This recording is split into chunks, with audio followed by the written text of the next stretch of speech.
put out there the full picture after the operating grant. So I'll call the meeting to order, and it's being recorded, folks, if they need to know.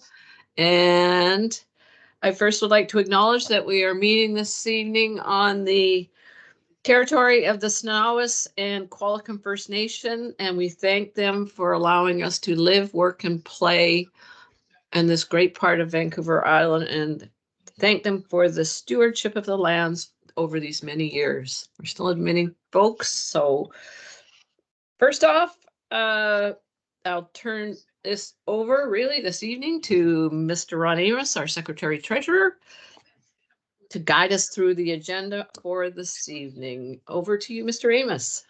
Thank you, Chair Flynn. And so I'm going to share my screen, and so hopefully it'll be larger. We talked earlier, if you were involved in the previous conversation, I had a bit of a lesson from our Associate Superintendent Wilson on a better viewing model anyway. So hopefully it will be larger on your screens. Bear with me though. And could everyone please mute? Or I don't know, Karen, if you can mute folks until we get to question period. Thank you. Okay, back to you, Mr. Amos. Does that work? Good and big. Whoa. Look at that. Thank you, Jill. Okay, so as long as I don't stumble over my mouse pad, then we'll be okay. Okay, so thank you for coming today. This is generally speaking, we've had our wrap up. We've had discussions, and so this is us with those discussions bringing forward to the board in a special meeting the information that was brought forward to us in the budget conversation, some of the information from the ministry, some of the information that coalesce with it with invoices, and again recognition that rates are changing and that kind of stuff. So again, just a synopsis of what we're going to be talking about today. We're going to talk about the budget process to date, how we got here. I'll go over some of the budget survey results that was up for about 2 months between February and March, the operating grant announcements that came to us in mid-March. We'll talk about some cost pressures that will bear significance in addressing the budget. We'll talk about some of the budget response considerations that we'll put forward to the board for consideration. And then we'll just wrap up with some capital commentary and then our next steps.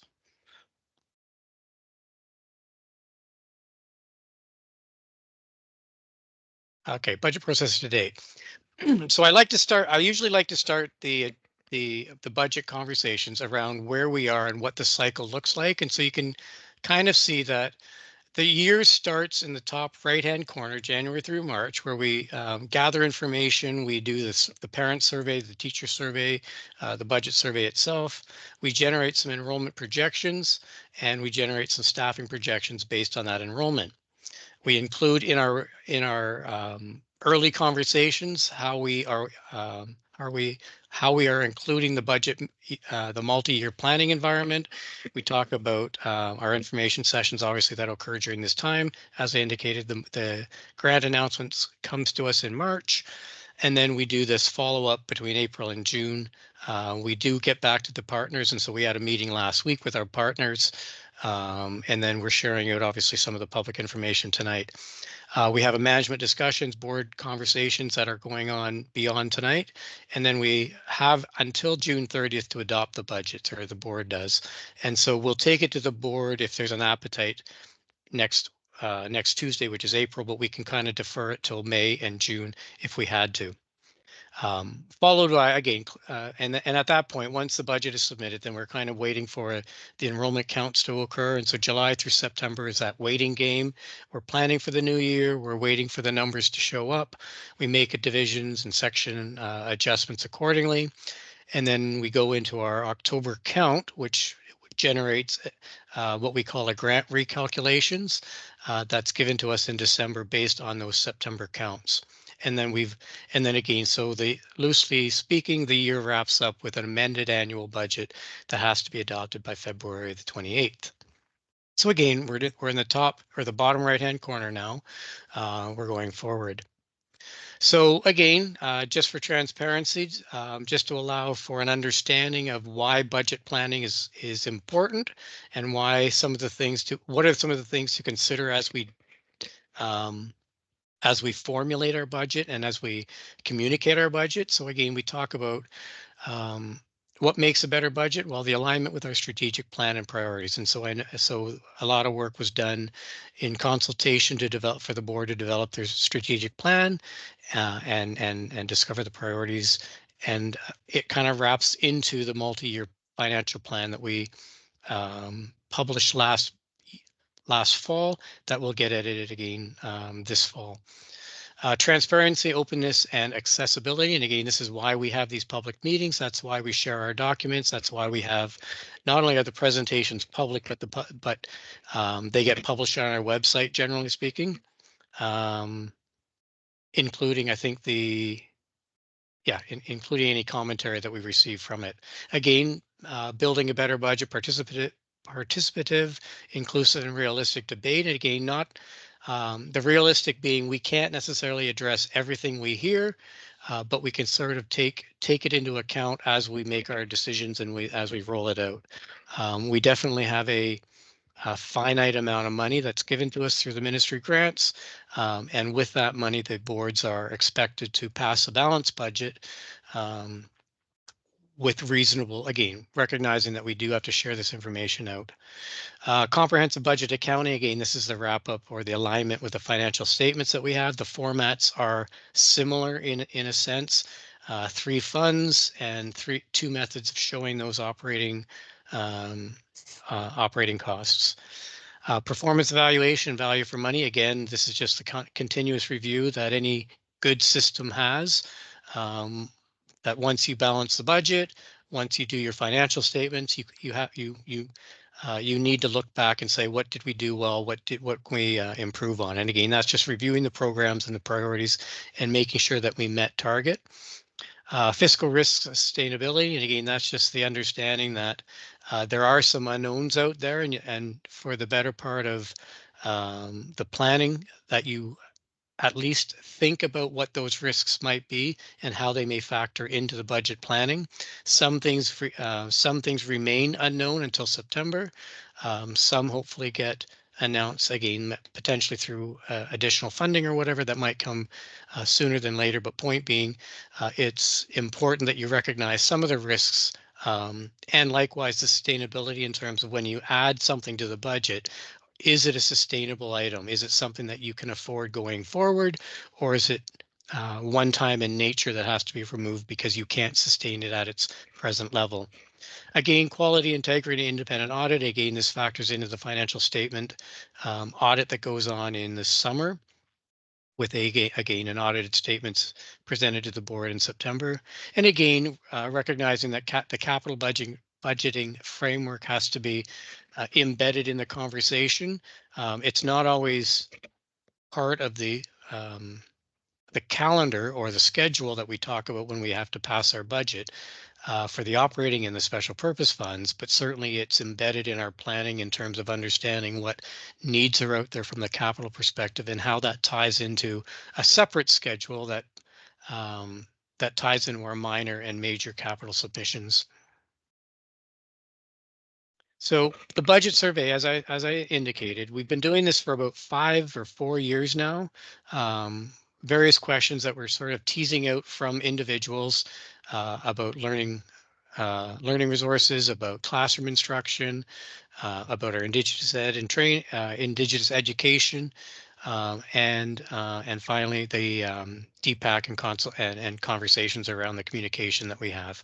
So as you can see, last year we heard from about 116, this year about 120. My takeaway in this is it's giving the opportunity for individuals that wouldn't otherwise attach themselves to a public board meeting or to an information session.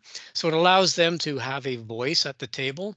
If their schedules or their calendars compete against some of the planning that we do around our schedule. So you can see parents, you can see 78 we heard from last year. This year we're hearing from about 55.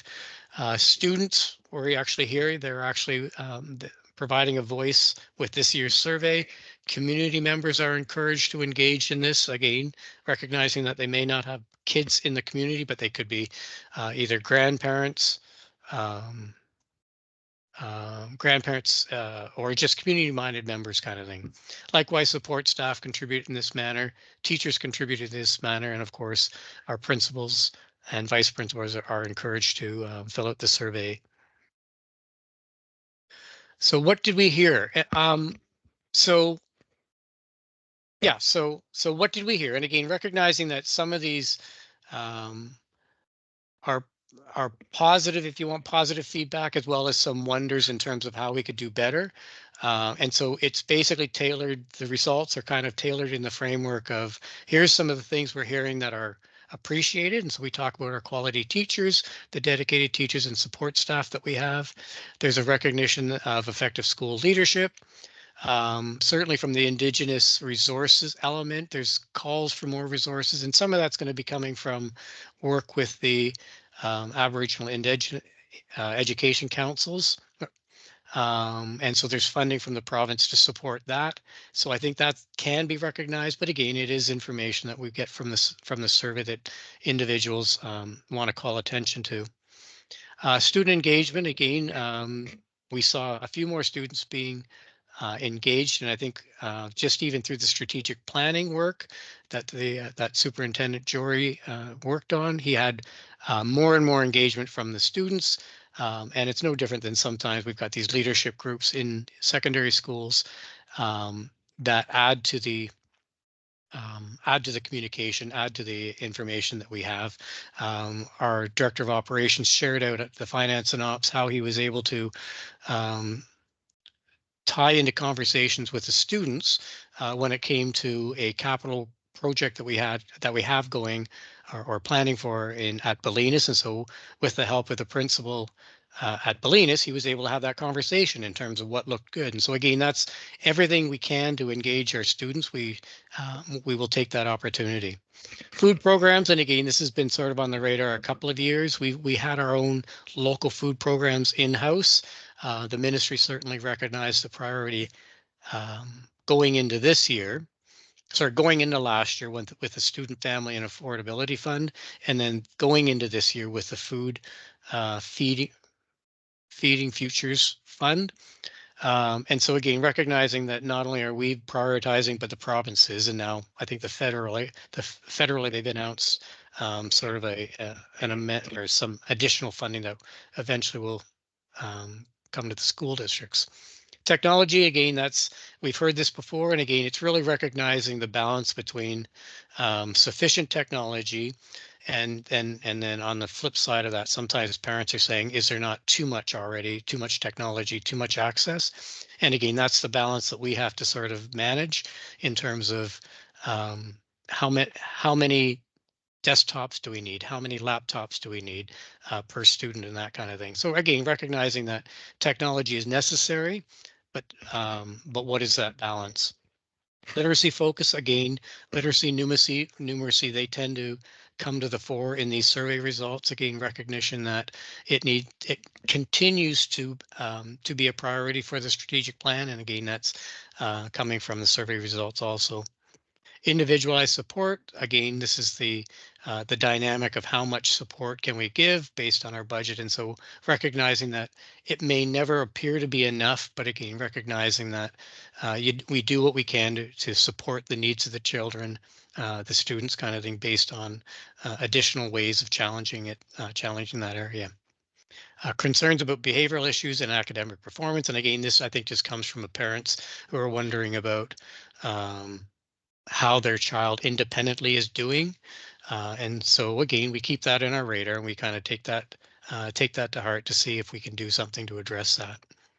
Social emotional learning, and again, that's been on our radar for a number of years now. Pre-COVID, it was obviously on our radar. Post-COVID, it's on everybody's radar effectively. This is the mental health issue. This is the emotional well-being.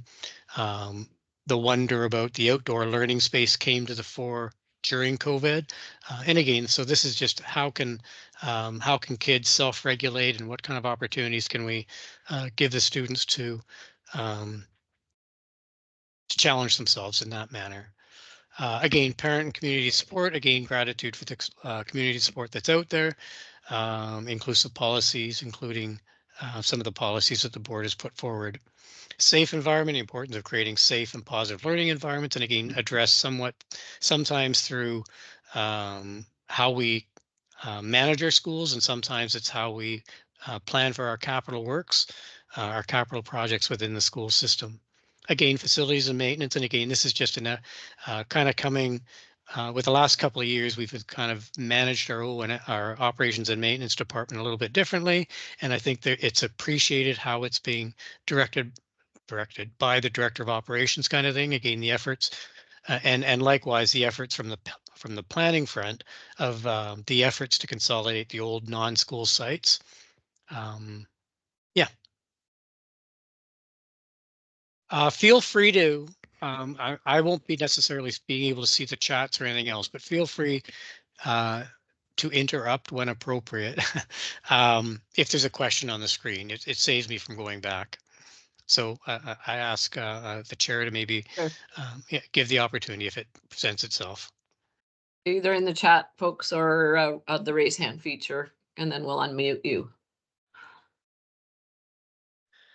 Okay, so yeah, so the grant announcement. So every March we get the grant announcement for the new planning cycle. So July 24 in this case. So and I think we shared it out in the board package or in the agenda itself. What we shared in the package was a summary of the 24-25 preliminary operating grant announcements. So I'm not going to belabor the point from that side because you can kind of see where their priorities were leading. You can see that they've added the labor settlement funding, which I'll talk about shortly. They've added future labor settlement funding numbers, the COLA that I'll talk about shortly. Salary increases for exempt staff, and likewise they speak to that in that announcement. Some of their special grants, their special purpose grants that sort of indicate the ministry's priorities. But again, what it amounts to is the provincial education funding increased by about 344 million this year over year. What they've been able to do with that announcement is they've committed to fully fund wage increases for all staff based on provincial bargaining. The all is underlined because most years they would always support the support staff and the teacher increases because those two are provincially bargained. They wouldn't necessarily fund the exempt staff, which is the principals and managers at the school board office and that don't fall within a collective agreement. So this year, again, will be the third year that they've effectively fully funded the wage increases for all staff. So again, it creates it releases the pressure that sometimes builds up when the grids for exempt staff have to be funded by the local operating grant. So again, it is a help to the district so that we don't have to find that money. Likewise, and this comes into the special purpose fund planning. So because there's embedded staffing costs in the classroom enhancement fund and in the community links fund that are separately reported, they've added value to each of those funds. But beyond that, most of the special purpose funds remain the same. So we continue to receive our mental health funding. We continue to receive funding for early care and learning. We will continue to receive funding for the Feeding Future Fund, et cetera. So most of those are all untouched. They're the same as what was committed to last year. But these two funds do have staffing implications that they're willing to fully fund, as it were. And again, I've got a notation in here with the announcement. They don't put any money in for replacement cost pressures. They don't put any money in for inflationary factors. So that's always going to be something that we internally have to find. So the last couple of years, and I'll show you some slides on it, is the pressures that the replacement costs have put on the budget. Because it's not funded, we have got to find it in other reductions, and likewise some of the other supply costs that continue to escalate that we have to find within our operating grant. Early care and learning, as I talked about, family affordability and the food initiatives continue to be a priority with the ministry. And then there's some things that are in that announcement that are attached didn't have a defined place in their or in their funding tables, and so yet to be determined are uh, are their comments of more money for learning supports and then additional funding for the foods programs. And so those have yet to be determined. And again, because they go into the form of a special purpose fund, it's not as though we have it's not as though those funds can be diverted into anything else to support other pressures. Those funds are directed funds for a special purpose, as indicated.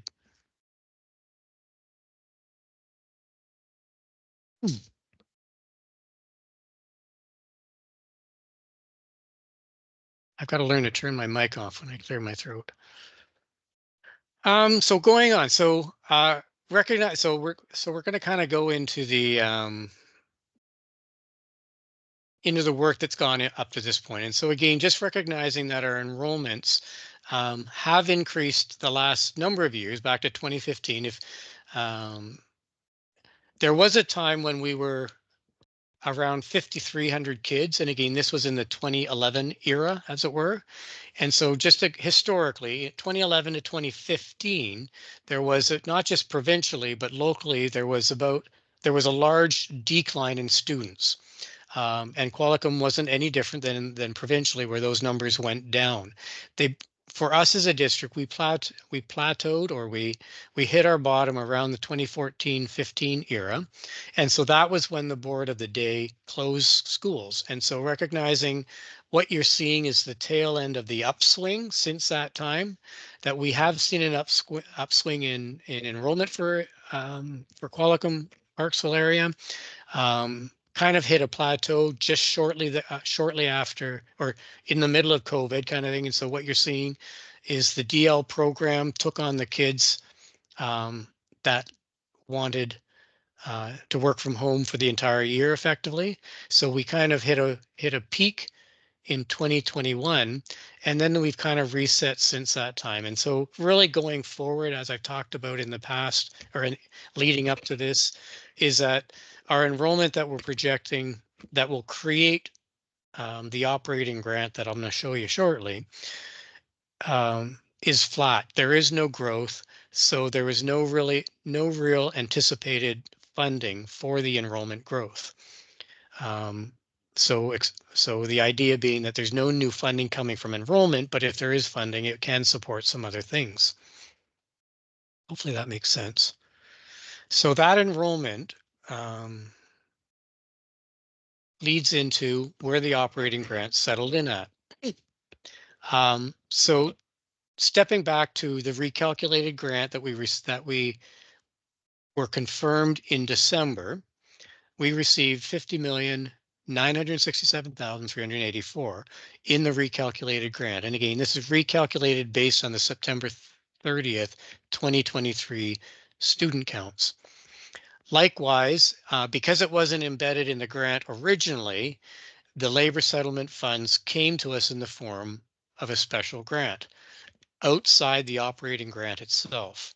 And so in order to show apples equal apples, I'm effectively saying that, okay, so our total operating grant for 23-24 was 51,848,000 and change. That labor settlement fund gets eliminated in the 24-25 because those numbers are embedded in the new operating grant.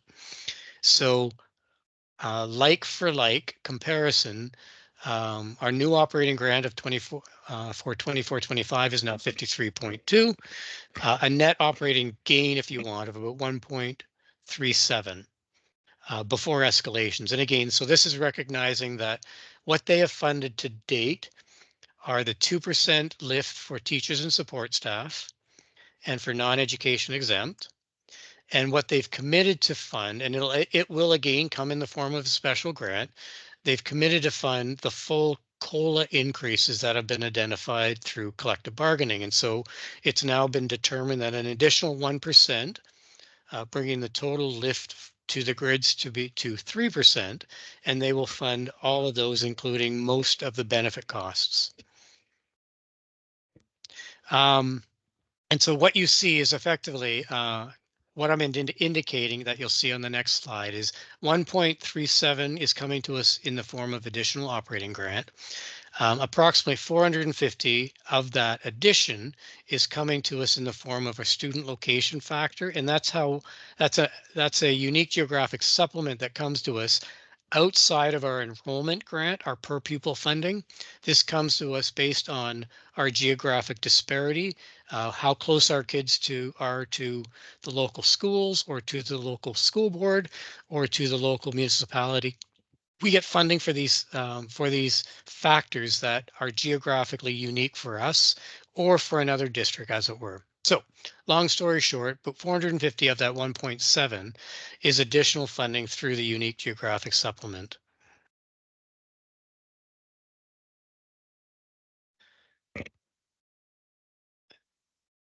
So the operating grant, like I said, is 1.37 additional funds.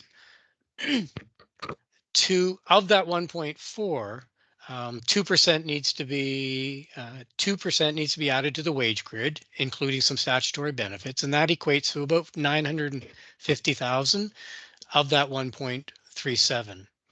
Ron, Again, there's a couple of questions that are Oh. hanging here. Yep. Don't know who. Oh, go ahead.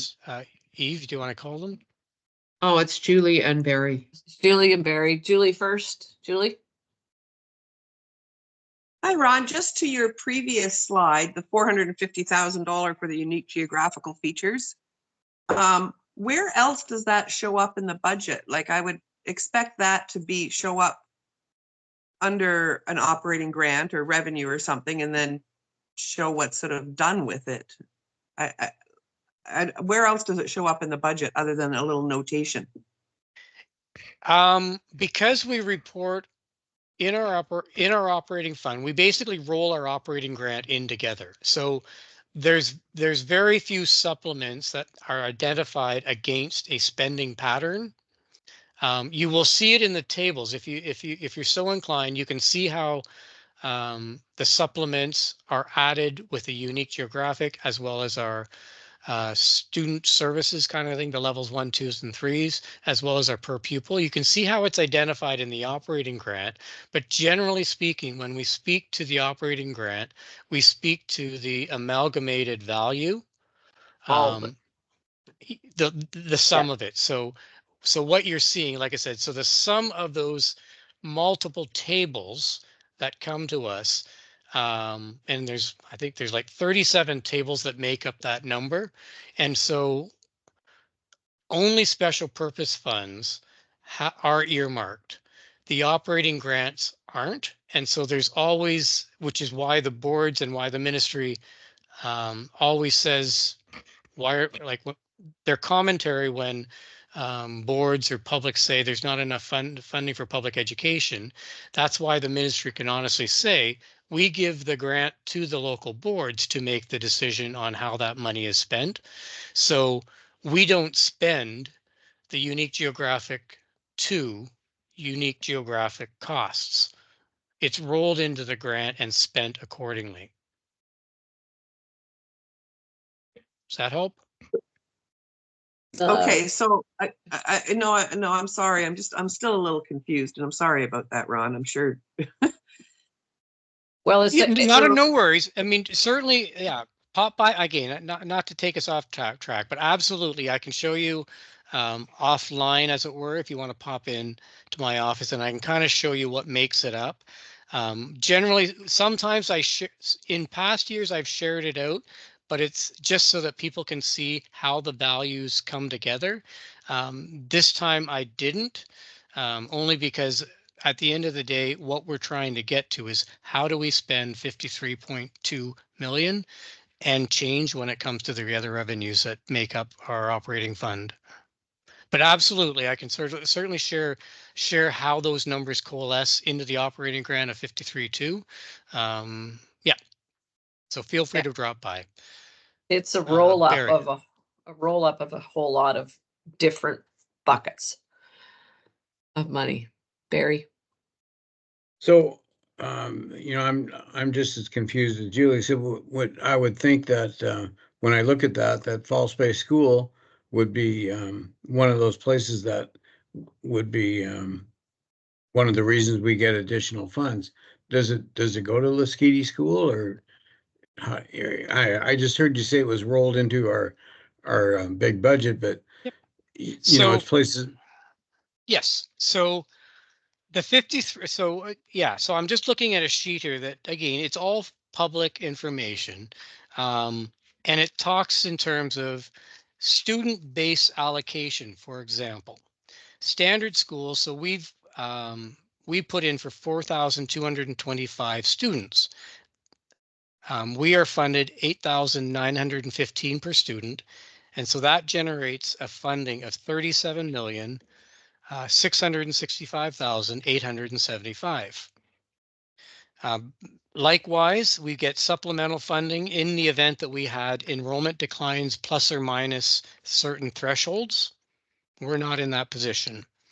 We get funding for unique student needs. And again, so this goes back to the student level 1, level 2, level 3 counts, English language learners, Indigenous education learners, adult education. The sum of that value is about 7.6 million. When it comes to the unique geographic factors, which includes, among other things, student location and small school supplements like False Bay, it also includes heating costs, cooling costs, geographic disparity, that kind of stuff. That total fund equates to about $5.5 million. And again, so it's up from last year's tables. All of that, like I said, rolls up into a value of 53.2 that we are getting in the form of grants. And again, so it's up to the board based on our allocation more than anything else to spend it accordingly. So we sometimes have these conversations in terms of, okay, we're receiving funding for unique student learning of about 6.3, but our special needs, but our student services budget is somewhat higher than that. And again, there's a reason why we don't expense against our allocations, is because you get into this this difficulty of not servicing all of our needs and losing sight of holistically Yeah. what we need to do as a district. Okay. Okay. Dr. Jory? Yeah, and I'll just emphasize that point. We never want to be in a conversation where we need to do something. We don't ever want to be in a conversation where we need to do something. It's the right thing to do. That we've identified that we should go forward with it, but the government hasn't given us a specific envelope or targeted fund to do that thing. This is, so we don't want to be hung up by that.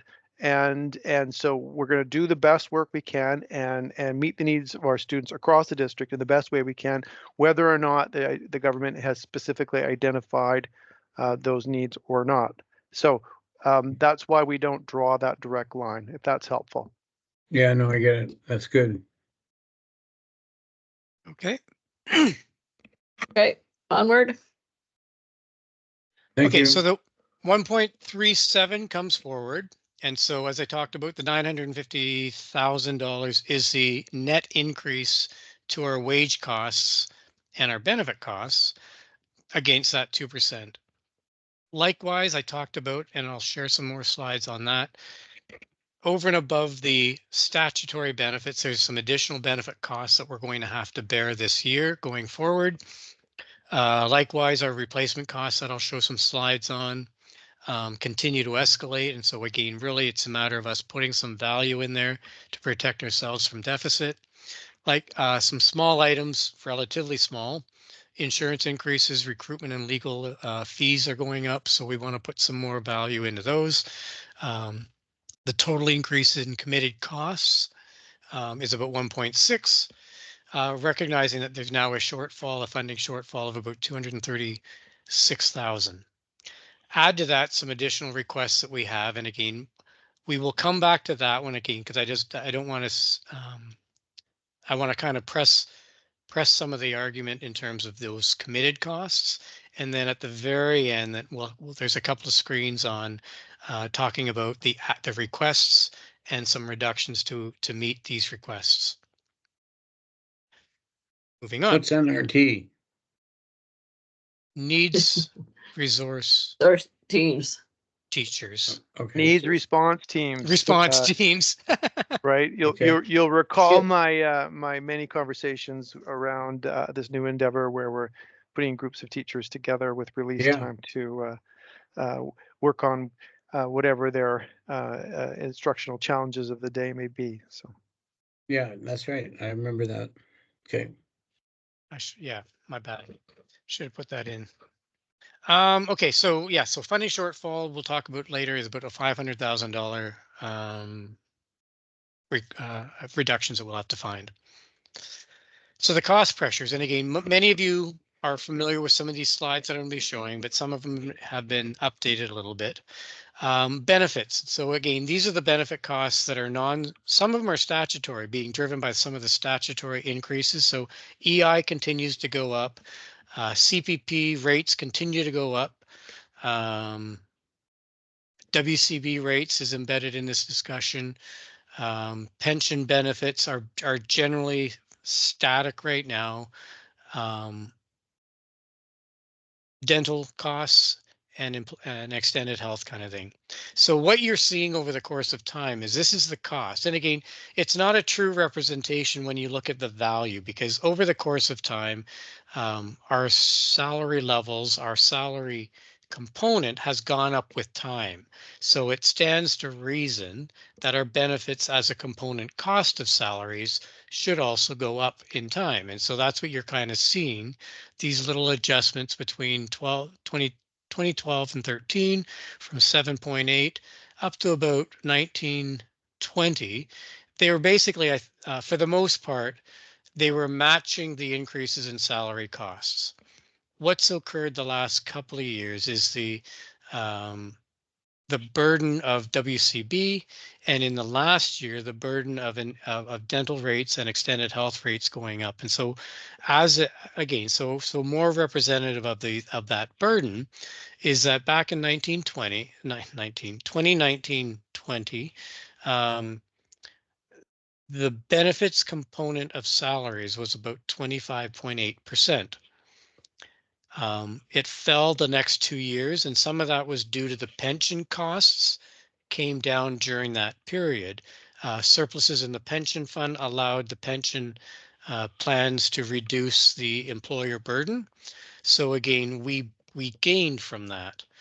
So our burden, our employer pension or benefit costs came down slightly. Likewise, at the same time, there were some minor adjustments to dental and extended during that period of time that allowed for the rates to go down slightly. But what you're seeing in the last at least 2 years, from the 25.7 in 22-23, it increased. And again, this, when you think about it in terms of the burden on the budget, it increased by $1 million. The following year, it's going to probably increase about $700,000 to $800,000, and that will be represented again in another slide. But these are unfunded costs because they have to come from our operating dollars. They are contractually, we have obligations for benefit coverage. Some of it's locally determined, some of it is provincially, most of it's provincially determined, and so these are the costs that we have to bear. And so moving forward, another way of looking at that is the unit rates for these things. So as an example, the average cost over time per teacher for extended health increased from about 85 to about 220 now. And so that's the real costs of some of these escalation that the carriers are passing on to the employers. Same thing in the dental area. It's this last 23 to 24 that's hitting us this year. And so this increase is about 20% in each of these examples. and I'm showing you dental, but really, as you'll see in the next slide, it's all employee groups are going up at this rate. And we've talked about what is causing it. Clearly, the carriers themselves who are offering the coverage are feeling the burden of increased costs and increased usage of these plans, and so they're clearly not going to take on those costs themselves. If they are feeling the pinch of prescription costs going up, they will pass that on to us. If they feel the burden of dental costs going up, not just in the rates that are charged, but in the amount of dental times people see the dentist kind of thing, they will pass those costs on to us. And so I think what you've seen in the last couple of years is during COVID, people couldn't see their dentist. People were hesitant to go to their doctors because they couldn't get into the offices, obviously. They couldn't walk in. And I think what you've seen the last couple of years is people doing basically the pent up demand in some of these things. People are going and getting the dental work, as an example, that they weren't able to do. And beyond that, so not only are obviously the times people go to these things escalate, but the costs of the doctor visits, the cost of the dentist visits are going up with time. And again, the carriers, the insurance providers, the benefit providers are not going to bear that cost. They're going to pass it on to the employer groups and the employee if they happen to have copay. Find my mouse. The other benefit escalation, again, this isn't, again, benefit coverage from the workers' compensation WorkSafe BC rates. You can kind of see over the course of time, they've been fairly static below 1. And the last number of years, they've escalated. And so now we're getting close to that $2 per 100,000 coverage. And so clearly you're seeing not double by any means, but certainly double from 2019. Our WCB premiums have doubled in that course of 6 years, 7 years. So again, it has a burden on the budget planning and likewise on the benefit costs. So again, not wanting to re-argue the point, but again, so this is what you're seeing as an example. CUPE, the average extended health per month we pay per employee is about last year it was about $151.71 per employee per month. It's going up to $181.53 per month per employee, about 19.7%. Dental rates the same thing, up about 15.6%. Life premiums remain unchanged going into 2024. The teacher side is effectively the same. They're going up about 20.8%. For extended health, dental up about 20.4%, life unchanged again. And so why it's important to see the impact of this is now you can kind of get a sense of what is the cost of these changes in our premiums. What is the cost of these increases against our premiums? So the net total of just these three alone, it's about $471,000 increase in our benefit costs that that we're needing to find funding for, or as it were, reductions for. As I talked about earlier, pension contribution rates remain unchanged, so there's no challenges in that regard. It's really coming from these three dominant benefit areas.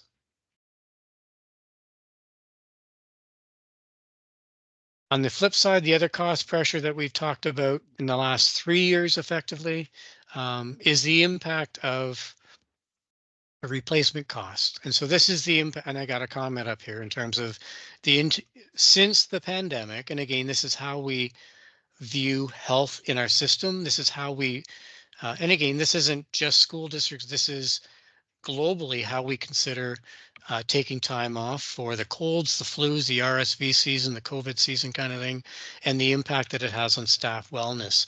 And so what I've talked about is over the course of time, not only has the occurrences increased, the number of times somebody or the number of days of sick that is being generated in any given day. But the costs are obviously escalating beyond that based on their costs. So again, I know I've got about 12 years here, but you can see that in that 12-year period, the costs of replacements, and this includes support staff, what we call the substitutes for support staff, and the TTOCs for teaching staff, have doubled in that time. And again, it's not representative of what's really going on, because this is the dollar value, and recognizing that the wages have increased with time, but it kind of gives you a sense of the burden that the operating budget is feeling because of this. That needs to be covered off. And we've sort of, the last couple of years, we've found funding for the 21-22, the 22-23. So we've continued to service that escalating cost. This is another year that it's going to go up, that we just have to put some money aside for. Looking at it another way, and again, so taking the dollar value out of that, so that you can kind of see the trend. And again, this isn't meant to target any of our working groups, because this is across the continuum. This is not just us provincially, this is sectoral, this is globally. This is what people and business are feeling the effects of. The people are taking more sick days to get their health, so that they're not impacting other people when they come back, so that they can actually come back fully fit, as opposed to, okay, I'll work through it. This is the impact. So reviewing just the year over year, looking at a model of September to March, the accumulated days sick up to March in any given year, you can see that we're trending a little bit higher for the teachers over last year. Same thing with support staff. We're trending slightly higher than last year, but in support staff, we're trending down from 2 years ago. So again, yet to be determined what this is going to look like for the year. Hopefully we will have some healthy months. The last quarter is hopefully a healthy quarter, as it were. And so that hopefully over the course of time, this will come back to trend back down to normal, or at least to what it was last year where we ended. But in the meantime, it's just food for thought in terms of the saga continues, as it were, in terms of the impact that it has on our staff, and therefore what we have to do to cover those cost pressures. Question. Sorry, Barry. Trustee Kurland. Yeah, Trustee Kurland. so just out of curiosity, the student attendance is also up, or the absentee rate in the students is also up, isn't it, Dr. Jory? Correct. It looks several percent lower than it did prior to COVID. And Yeah. that is, from what I understand, typical across North America and around the world. Yeah, that's what I've seen. Yeah. Is there any indication that it might return? That these kids that are absent, is it the attendance is going to return to normal, whatever normal is, or is it becoming a trend now? Well, I don't have a crystal ball on that. I think a number of us were hoping that people would just come back to school and come back to the workplace. And now I'm starting to believe that if we don't start responding to this and become strategic about it, that things will remain as they are, at least for the time being. Yeah. Thanks, Trustee Yeah. Kurland. That it? Onward, Mr. Amos. Yeah, and I think the recognition is that we will never go back to where we were. If you can see my arrow, if you can see the arrow, we'll never go back to these days. This is going to be the new norm, as it were, as people recognize not only people are being sick more, but they're more recognizing of, if I'm going to go back to work, I don't want to infect others. And so people are taking the time to recuperate. And so it is the new norm. The question is, does it continue to go on year over year, or will this trend down with time? And then the new norm, in the case of the sick time for the teachers, as an example, will trend around sort of along this line. How long do we have to keep feeding, if you want, the replacement budget is the unknown. Okay, so budget response. So as I talked about, so 1.37 million in operating grant increases. We talked about 1.6 of committed or additional escalating costs for benefits, for replacements, for some of these escalating supply and services budgets.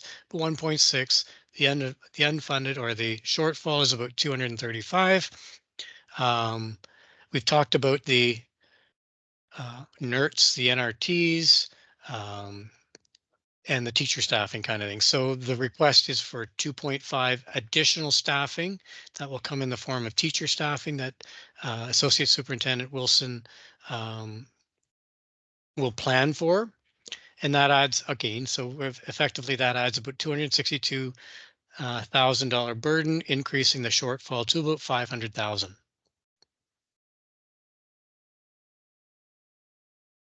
Moving forward. So the response to that, so, and I think in previous slides, I think I presented it to our stakeholders, the first three again. So summer works crew, we've talked about eliminating or reducing what we do in the summer with our summer works. Again, these are the individuals that come in. They've got positions with us from September to June, and then they go on the works crew list so that they can support the operations and maintenance staff in some of the small jobs, the painting that goes on, the weed whacking, some of the additional grounds work, some of the additional cleaning work, again, but it does come with a cost presently. And generally speaking, the cost is borne over 2 months, but it equates to about a 2 FTE or about $150,000 should we not do that. Learning services, likewise, again, this is an area under consideration, again, recognizing how we can do things differently. We're asking or we're indicating that we could remove about 1.6 FTE, which is about 56 hours per week. So about a net decline of about 107,000. Clerical time or admin assistant time in the schools, we kind of did some tinkering with the numbers. Hopefully we can gain about a $35,000 reduction in that area. So that effectively supports about 300 of the differential. The other 200, if you want, is coming from district supply accounts.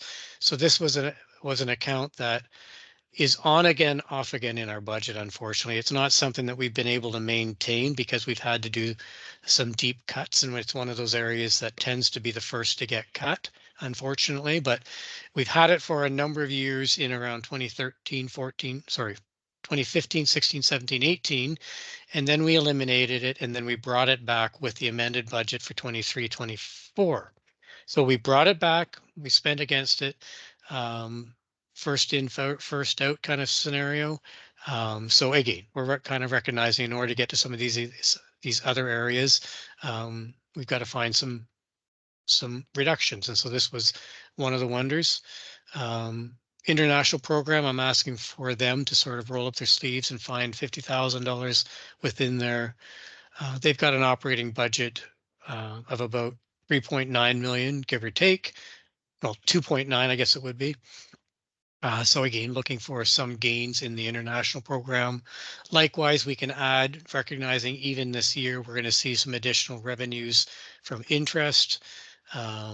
Next year, we'll see some additional revenues from how we're doing our bus passes, how we're doing our rentals kind of thing. And so I'm effectively just putting an additional $60,000 worth of miscellaneous revenue that can support some of these new things that we want to do.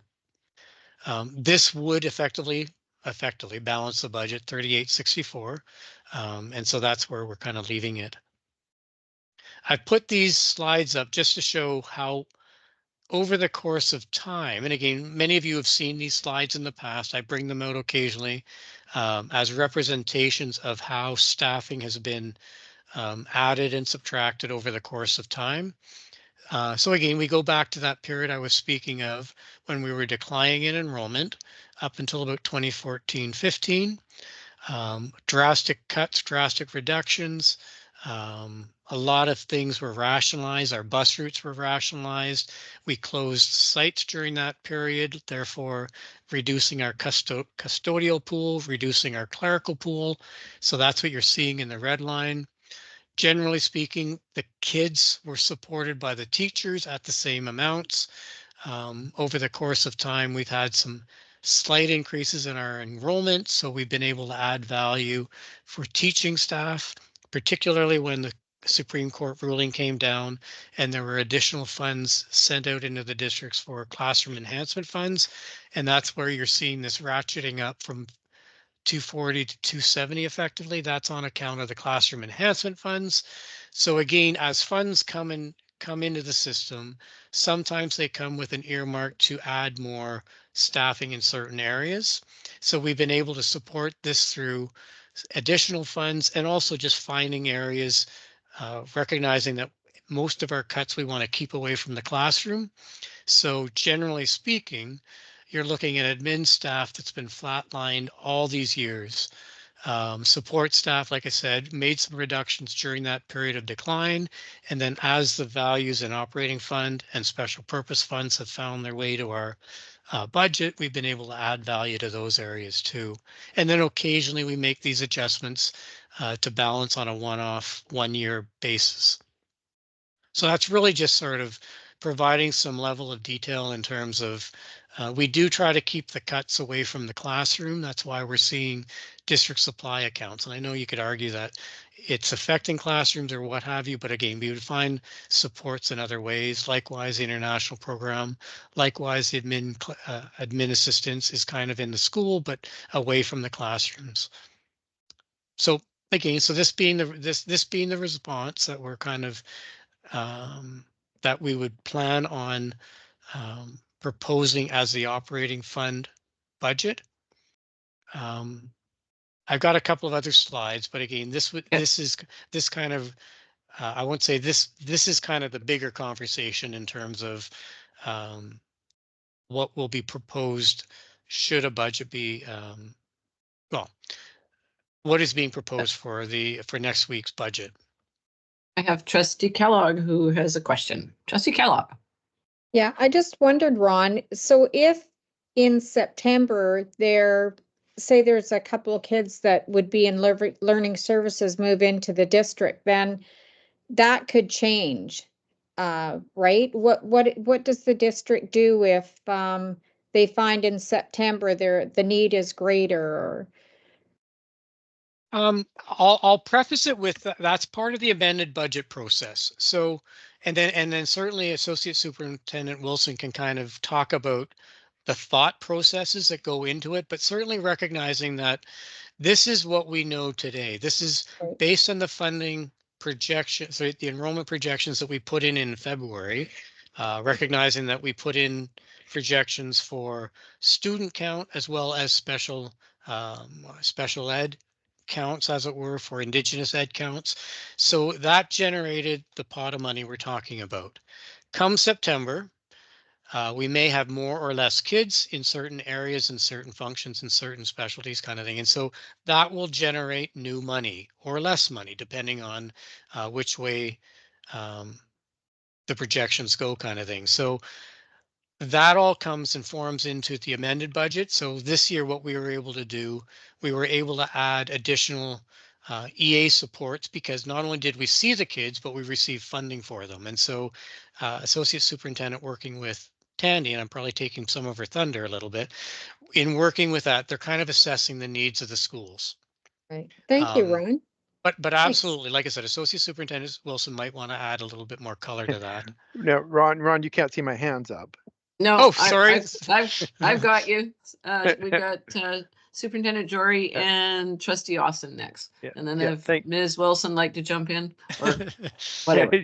she may, we're predicting, but I just, for in layperson's terms, what we're doing is making a prediction. Now we're obligated to do so by legislation. We must submit a balanced budget to the Ministry of British Education and Childcare, by the end of June. It's an obligation to do this, and it is a good practice and it is a good exercise. And we're basing it on what we have, the information that we have at this particular time. And I think it's understood to everybody in the audience that the circumstances can and often do more over time. We are doing this primarily on a flat enrollment perspective. Even though much of the province is growing and some of our neighbors to the north and south have increased enrollment and predicting increased enrollment, we just aren't seeing the signs that our enrollment's going up. In fact, we're seeing some notes that are causing us a great deal of caution, including a very small kindergarten registration currently. So we're responding to those and trying to make sure that we balance the budget based on that. To Trustee Kellogg's question, if we had a number of students move in and we had to add staffing in schools in response to that, absolutely we would be doing that. If we had some students who have IEPs and they were funded and they required additional supports, we would be responding to that. I mean, that is a very normal process through the fall. Whether or not we have all the money we hope to have or not, those needs need to be met. And so it is a fluid process. And I'm not saying that in the sense that none of this matters. It does, and we should do it. Whatever the circumstance happens to be in the fall, in regard to our needs and our enrollment, we're going to be obligated to make adjustments at that time. Trustee Austin and then Trustee Young. Okay, thank you. So I have a couple of questions.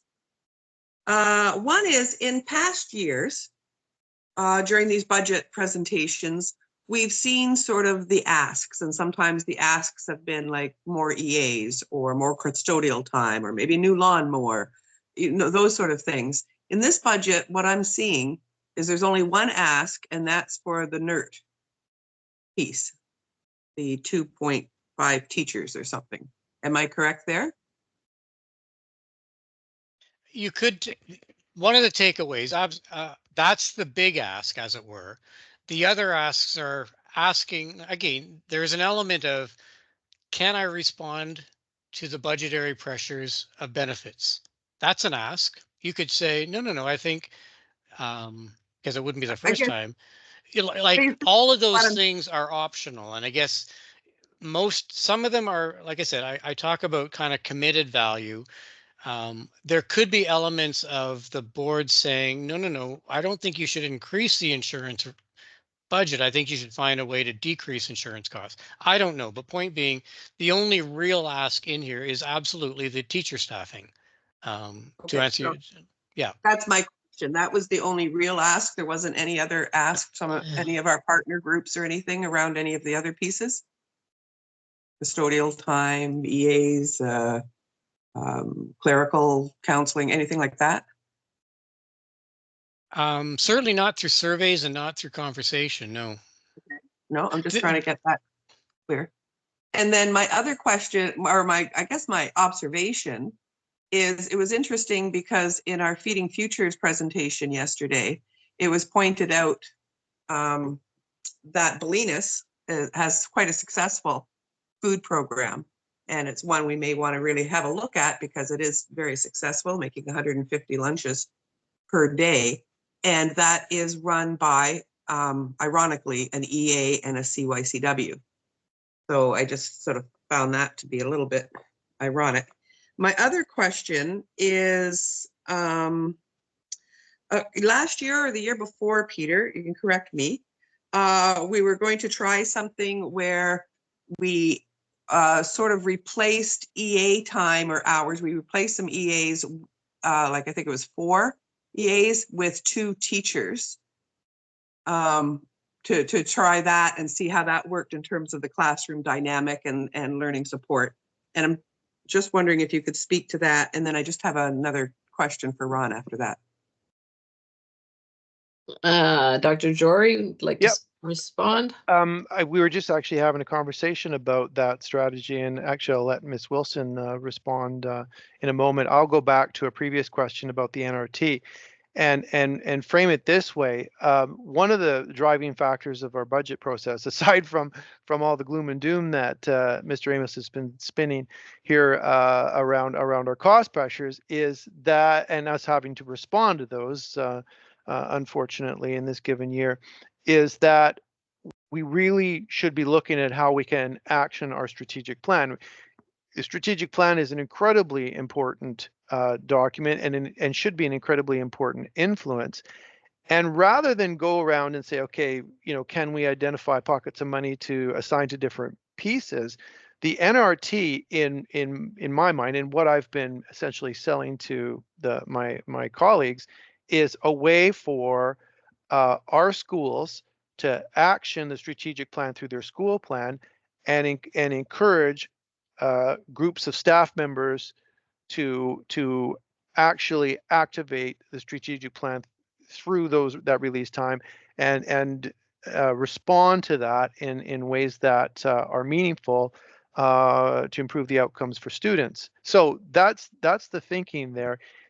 It's instead of us deciding you're going to need to do this or that or the other thing, it's a pocket of money which provides release time for individuals in groups in schools to say, okay, I want to actually try to do this facet of it, right? And whether or not it's a specific goal that's been pulled down to a school goal, or it is in support of our learning support program and their goals, or some other aspect that is agreed upon to be part of the strategic plan or part of the school plan from the strategic plan, that's where that's coming from. So yeah, I've been protective of it, and often at the expense of other things that maybe would have got some airtime. But I did think that this was important for us to honor as a means to address our strategic plan and move our district forward in that way. Okay, great. And I just, and the other one I had was around last year or the year before, when we were going to, try the, when we reduce the EA's time and introduce the teachers. And I was just wondering how that's been, like, in terms of data or anecdotally, or how's that gone? Trustee Young, can I jump to Associate Superintendent Wilson, and I'll come back to you. Ms. Wilson. Started taking notes, a couple of questions there. When we worked with looking at teachers versus educational assistants time, we put in what we call classroom support FTE at each of our schools that did that. That classroom support worked alongside teachers to help them move their practice and help them support the learners that they had in the classroom. I'll use one example where a classroom teacher was struggling with their numeracy curriculum, and the classroom support teacher that came into that room, because there was assigned time, helped them revamp their numeracy and help them look at using manipulatives, moving away from the workbook worksheet type of scenario to having students really understand numeracy.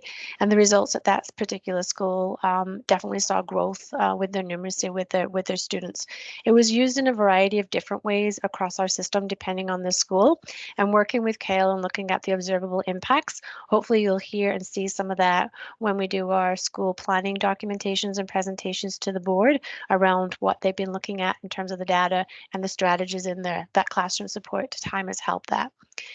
The NRT is adding to that particular time, because one of the things that I want to be cognizant of, when we did that look at support hours versus professional or teaching staffing time, that was 2-3 years ago. We have different children in our system right now that have different needs. So we can't keep saying we changed educational assistance time for teaching time through classroom support. We have to relook at our whole system.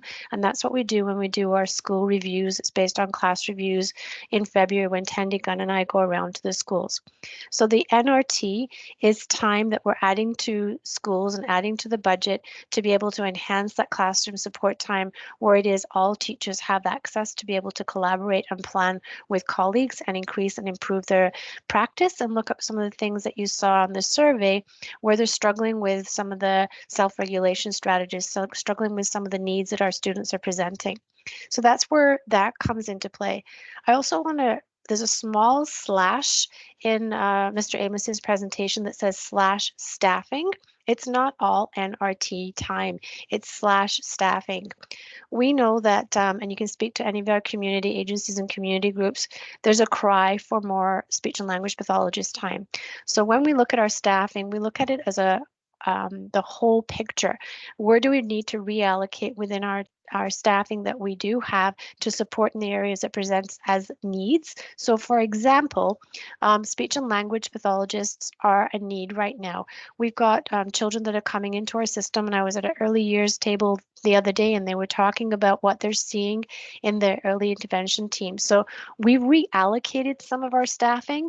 So the reason why, Trustee Austin, you've not heard how come we're not asking for more of is because within our existing FTE allocation and budget amount, we're already doing those reallocations to realign based on the needs. The other thing that I want to mention, and this board has been fabulous at looking and addressing needs-based budgeting, and it's not always about chasing the designation. It's been about how does that particular kiddo present right now, and whom in our system can we provide the support to support that little being or that taller being. We know we spend way more than the supplemental funding that we get from the ministry around designated children. Children have different needs at different times. This board has invested in counselors, you've invested in learning support teachers to be able to work alongside teachers to provide those needs. And those needs shift, and that's why we do those class reviews multiple times during the course of the year, so schools can reallocate their staffing based on the needs that are being presented at that particular time.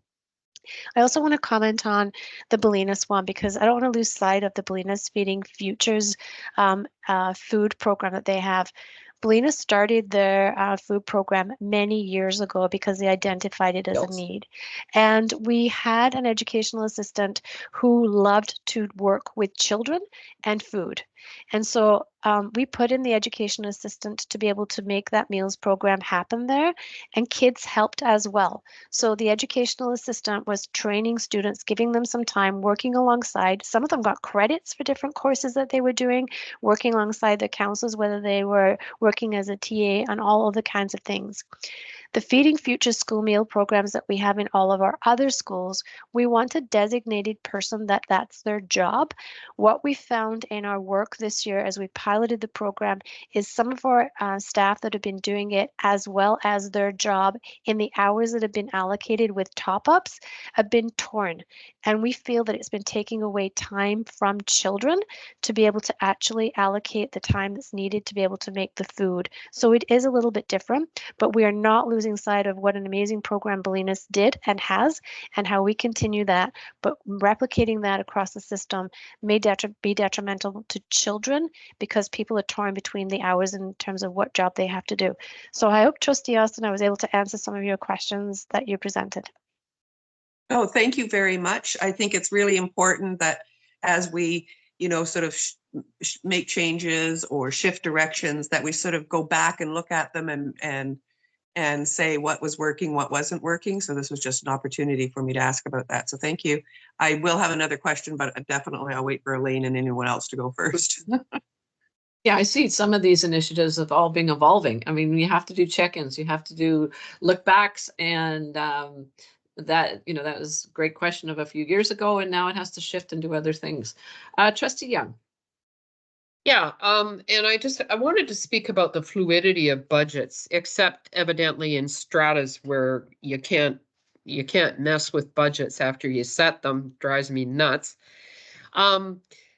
Your budget is your best guess at any given time, right? And so it fluctuates and changes as circumstances change. One of the things that I think we do, and it's really a practical consideration, is we may at this point in the year look like we're decreasing the number of EA hours. But that would probably be the first thing that we would increase should we have the chance to do so. And we will, because, you know, like Parksville's building like mad, and there will be some children. So, and the other thing that I wanted to kind of respond to is our way of working with students who have unique needs, because I'm so supportive of it.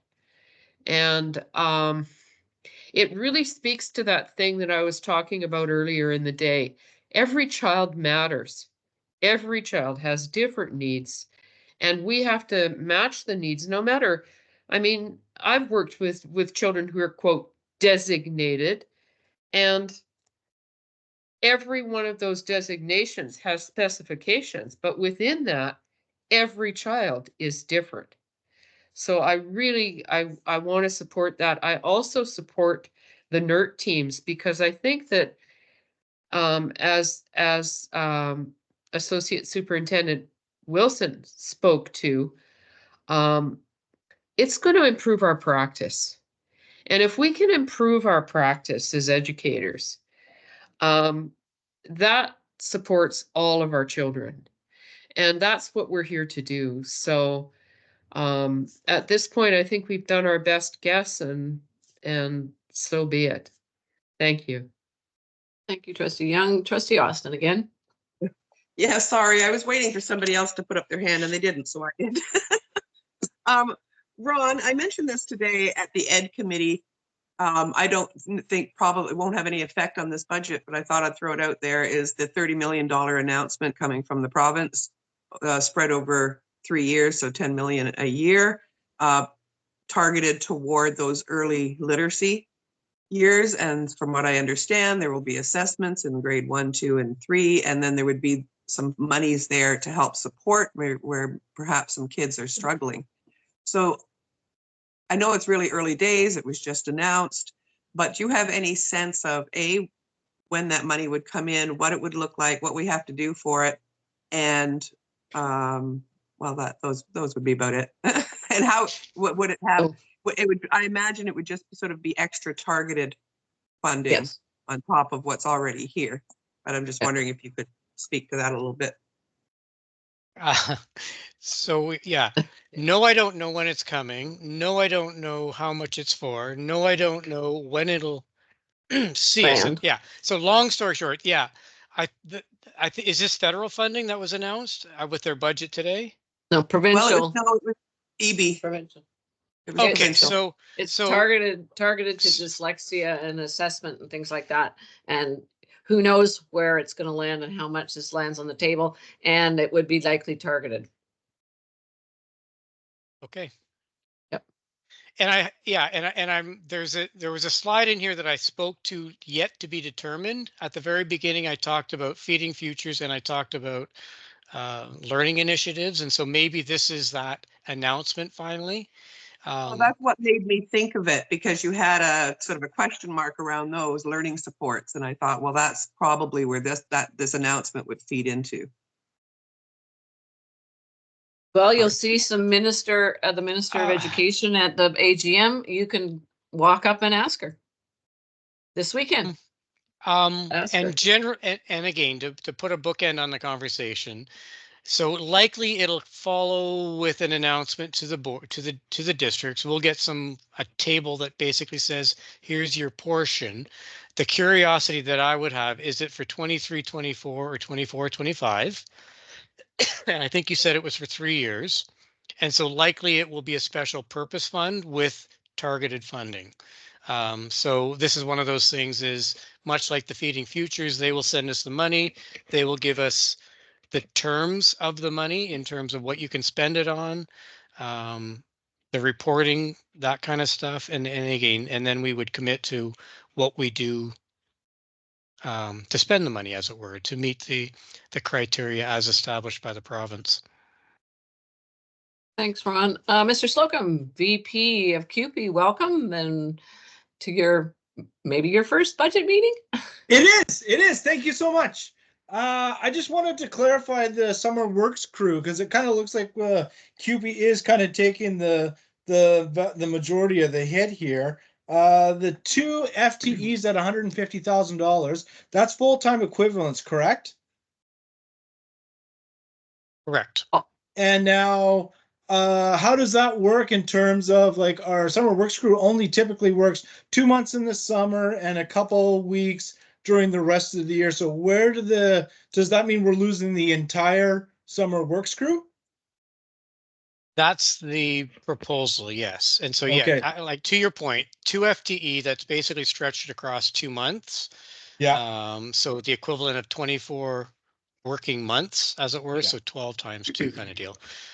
So that is what we're kind of proposing, recognizing that it hasn't been around. It was well utilized last year, put it that way, but Yeah. it hadn't been well utilized in previous years. And so it is just a wonder of, is there a different way of addressing those needs? It was certainly um, very valued. Certainly when teachers, principals, students, parents all came back in September, there was a lot of shock and awe in terms of, wow, what great work they did. So kudos to Director Monroe and his team. For that, the question is it sustainable? And again, going back to some of these things that we put in the budget, the hope would be, again, if this is if it's balanced on the backs of some of these things, the hope would be we would find the money to do it elsewhere, but it can't come from it. It may not come from operating, put it that way. Okay. If in Okay, fact 'cause- the budget, if in fact we use this as one of the balancing items. Okay, yeah, just my 5 cents.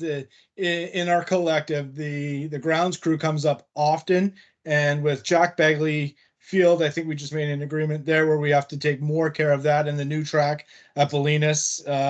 We need the help, so I'll just say that. Thank you. Appreciate that. Thank you. Yeah, appreciate that, Mr. Slocum. Superintendent Jory. Yeah, just will echo some of the sentiments there last year. And of course, when you do budget, you're always doing your budget relative to the previous budget. And so if we make a big surge on work like we did last year and then draw that down, then you see a reduction. And that's why the reduction is as profound as it was. Last year was a big year for summer works. And got a lot of work done. And to Secretary Treasurer Amos's point, absolutely well received by all, like everybody. I heard tons of positive feedback about that, and so it's not going to go away completely. We'll still have people doing that type of work in the summer, but it will ebb and flow depending on need and how deep our pockets happen to be at the time. I'll just go back to a previous a question or comment around the funding envelopes, noting that we are provided money from the government based on a number of different categories and categorizations, different calculations drive our funding. But from time to time, the government will give us an envelope of very targeted funding where we don't have the flexibility to spend it in different ways, and we don't have the opportunity to use it to meet identified needs that we think we need to. We really have to use that to identify or meet needs that they are choosing, and then report out on that. And so, as much as those needs may be very real, and they're picking things that are going to be of great benefit to our school community, there's not a lot of flex there. And so it doesn't feel like additional money, and it doesn't end up being additional money into this particular process. It's going to be for the purpose that it's identified as. And that's just one clarification I thought I'd provide before we were offline. Thank you very much. Dr. Jory, I don't have any hands raised now, but I believe, Mr. Amos, you wanted to progress to a couple of slides on our capital aspect of our. It's kind of a separate place for those type of initiatives, but will remind us of some of our extended expenses or different expenses that we need to either be mindful of if we can't manage them now. Over to you. This is just one slide along. Sorry to, it may seem out of context, but again, it's recognizing the capital needs. And so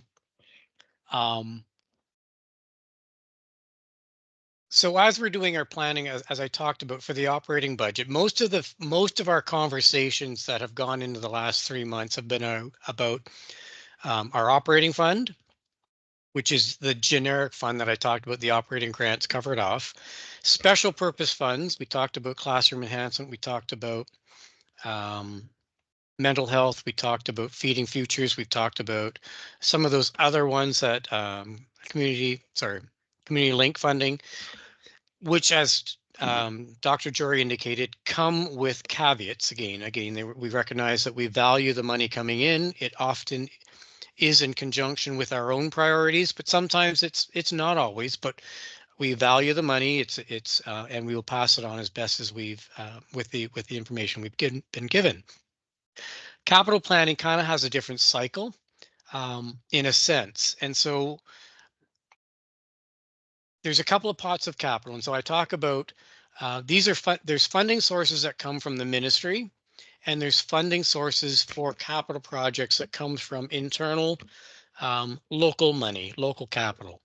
Local capital, what we've done in the last couple of years is we've put aside some value within our operating fund to fund the IT equipment replacement and to fund the White Fleet replacement equipment.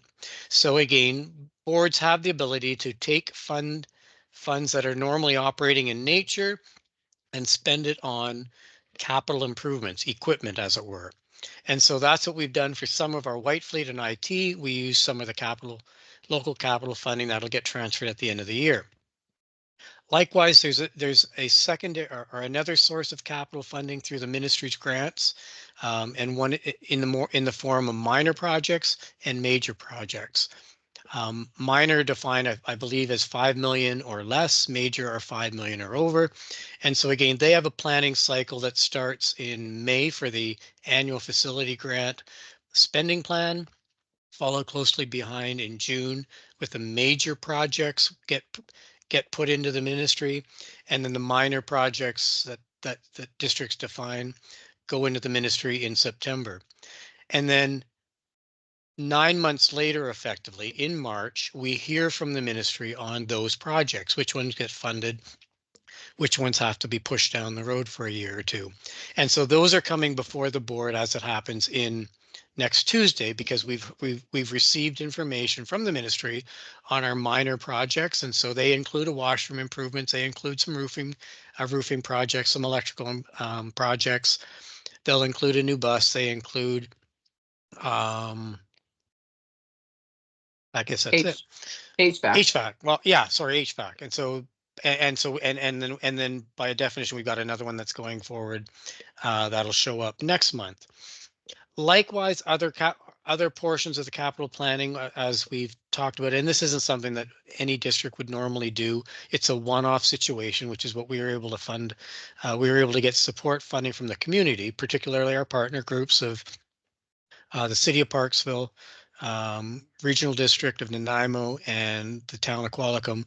Those three partners, including ourselves, contributed to the Bolinas Track project. So those 4 avenues, if you want, are funded through source. And again, the community source capital projects tends to be one-offs based on a defined need. And this is our first in many years. But the other 3 are sort of things that are ongoing and for consideration. Other capital needs that come up, and we've been kind of talking about it the last 14 months at Finance and Ops Committee of the Whole, are the capital needs on some of our rented facilities. And I'm just showing it to tease the memory of individuals, because this is a common slide that I've shared out, is that 2 sites, and again, backing up a little bit, we had in 2014, the board closed 4 schools, of which 3 schools were earmarked for rentable space. French Creek, Qualicum Commons, originally called Qualicum Elementary School, and Craig Street Commons, originally Parksville Elementary School. We did something about French Creek. We gave notice to the tenants that we would close it for tenancy as of June 30th, 2023. And so again, effectively negating the value or the capital needs on that site. So we don't necessarily need to address those capital needs. But the other ones that continue to percolate with the conversation are the Qualicum Commons and the Craig Street Commons. And so I'm just indicating that these are things that need to come up in the discussion. They're not a budgetary discussion, but they are part and parcel of the budgetary conversations, because there is a $4 to $5 million unfunded cost that we've talked about in those two sites. Again, roof, HVAC, alarm systems and boilers kind of thing. But it's not for today's discussion, but it is recognizing that this is an ongoing conversation that has to happen through our planning, because sometimes there are impacts on operating costs. And then and generally it's about the capital needs that are there. So I just put that up again, just as a reminder that this does infuse our conversation, maybe not directly, but indirectly, as we consider what next for some of these sites. Lastly, sorry, as long as there's no questions on that, then I'll just go to the last slide. Yep, I have no questions. Yep. So clearly the next steps, today we're on the 16th, we got the special board meeting tonight. Next Tuesday, we will offer up a budget as articulated in the screens in the PowerPoint. And then it'll be, again, if you want, up to the board to debate and discuss the implications to pass or not pass, as it were, with the recognition that by June 30th, the board needs to pass a budget. Approved and submitted to the ministry. So that's where we're at. That's the end of my doom and gloom statements. I wrote it down, Peter. And yes, but point being, again, it's the takeaway for me is that we are adding value to it. Again, it isn't necessarily all doom and gloom. There are elements of adding back to the system, but being mindful of what needs to be. And again, this is that risk aversion that a good accountant has, in terms of recognizing what are the risks that are out there, planning for what you can plan for, but recognizing that there's other things that we can't plan for, but doing your best to accommodate them within the given set of funds, as well as adding value, as I think we've been able to articulate, by adding value to the NRT/teacher/ areas of ads. So that's my take on things. Thank you very much. Turn it over to you. Much, Mr. Amos. Very in-depth and thorough, and in plain speak, which we always certainly appreciate, as you try to unravel however many hundreds of pages the ministry budget document is. It comes to you as to what little bucket you put an expectation in or an expense to. It is a very complicated set of a very complicated document, and really, Trustee Austin, you should drop in and have a look at it. It is something to behold. Superintendent Jory. So years ago, I just want to comment. Years ago, when budgets came to the table, they were very full. There was a lot of almost line by line. Now it's quite high level. So yeah, no, absolutely. I will come in and, look more at that line by line, because that always interested me. But I also appreciate, having the more umbrella look to it, or the higher level look to it. It certainly makes it more easier to understand. Dr. Jory. Well, sorry. I will ahead. say, sorry, I don't want to leap in, but I am obviously. Yeah, go ahead. All of these things are public. All of these documents are public. I just wanted to say, the Ministry of Education has a resource management section that you can look at the budget. You can look at the recalculated values. You can look at how it percolates to us. There's tables that define, multitude of tables that define our portion of certain buckets of operating funds. So absolutely, I encourage you to go forward and research. Thanks, Mr. Amos. Dr. Jory. Yeah, and I'll certainly echo that, and invite trustees who are curious or you know, curious about any portion of it, to ask for more specific information. That's always up for discussion. It always should be brought into the light if it's of interest to you. But for the purpose of a 90-minute presentation or an hour presentation, it's often good to kind of keep things a little more general. And I just want to thank Mr. Amos for his presentation. I thought that was really very well done, and will echo his sentiment that as much as we're giving him, I was giving him gears a little bit about the need to be frugal, I'll call it. It is absolutely necessary for us to balance at this particular time of the year, and any reductions that we need to do in response to the projection should be done at this time of the year, because if we overlook the difficulties or are too optimistic, we end up in trouble in the fall. And I can tell you from experience that having to make reductions in September and October isn't very much fun for anybody. And so better that we're careful now, so that hopefully we have a little bit of extra spending to do in the fall as a result of that. So yes, thanks, Dr. Dory. I have always been very comforted in our budget discussions that we are very cautious in our projections, cautious in our aligning of certain costs and items and expenses. That I have known the Langleys of the world that thought international could fund the day and things like that. And if the bottom fell out, there was catastrophic repercussions throughout their system. And there's other examples around of different things that happen. So I have always appreciated our way of approaching this. And Secretary Treasurer Amos has always been very much holding line with us, holding the reins to make sure we don't get overzealous in some aspects of our budget. So I believe trustees, we've been given the opportunities of the responses to the approximate 500,000 projected deficit. You have seen the opportunities of where that might be able to make a balanced budget, which is our task to start at next week. Is there a comfort level for amongst trustees to have the senior staff proceed to present those aspects in response to our deficit to the table of the regular board meeting next week?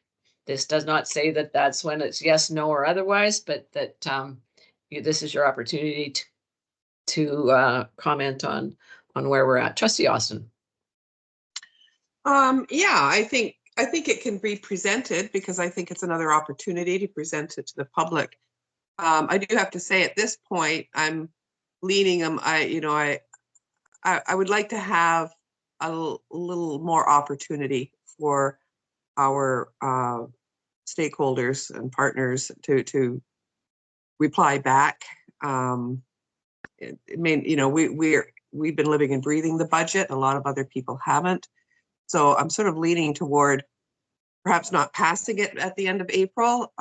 Also leaning toward releasing that staffing piece that we've done now for years, but maybe releasing that piece, but maybe some of the little details here about where we're going to find that shortfall.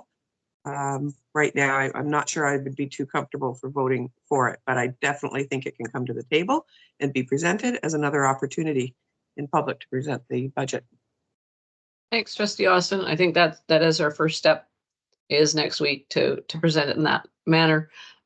Oops, lights and hands are going off. I have Trustee Kellogg and then Trustee Kurland. Trustee Kellogg. Yeah, I just wanted to say that I'm okay with it being presented at the April meeting. Thank you very much, Trustee Kellogg. And, there's, lots of times to ask questions along at that point, for sure. Trustee Kurland. Yeah, I just agree with the other two trustees that I've got some questions still on this. And so I appreciate the fact that we'll have an opportunity to go in a little further. So, yeah, thank you. Okay, present the budget, but I don't know if we're going to pass it. So, good. Yeah, well, we've got the ideas of what the responses are to the value of what we're looking for. Trustee Young. Yeah, there's a question in chat. It Oh, just came sorry. up, so yeah, it's fine. No, I think we need to present it and have the discussion. And I want to, oh, Mr. Amos, your presentations are so awesome. So thank you very much for all of your work. And yeah, I hope that trustees who have concerns are able to have them answered. And we'll move from here. Thank you, Trustee Young. And in the chat was the transportation cost revenues covered in this proposed budget. Yes, transportation is part of those things that get rolled up into the whole budget. We don't get enough to support. The transportation formula isn't necessarily covering everything, but yes, that's within the budget itself. Would Trustee Amos, Secretary Treasurer Amos, would you like to add a comment to that about transportation? Yeah. Yes, the answer is yes, as the chair indicated. And what will end up happening is the budget, the budget that gets presented to the board next Tuesday in the form that we've articulated, and again, will be in the format that's sent to the ministry. And so you will see in there a couple of representations of how the expenditures break down by program, which would include the transportation costs, as well as by object, which is the salaries, the salary categories, and benefits and that kind of nature. So clearly what we take the tact in the presentations in terms of conceptual, macro level, high level kind of thing, recognizing that the budget that comes before the board next Tuesday will have much more detail attached to it, and it'll include clearly delineated the costs for transportation and the revenues that are attached to that.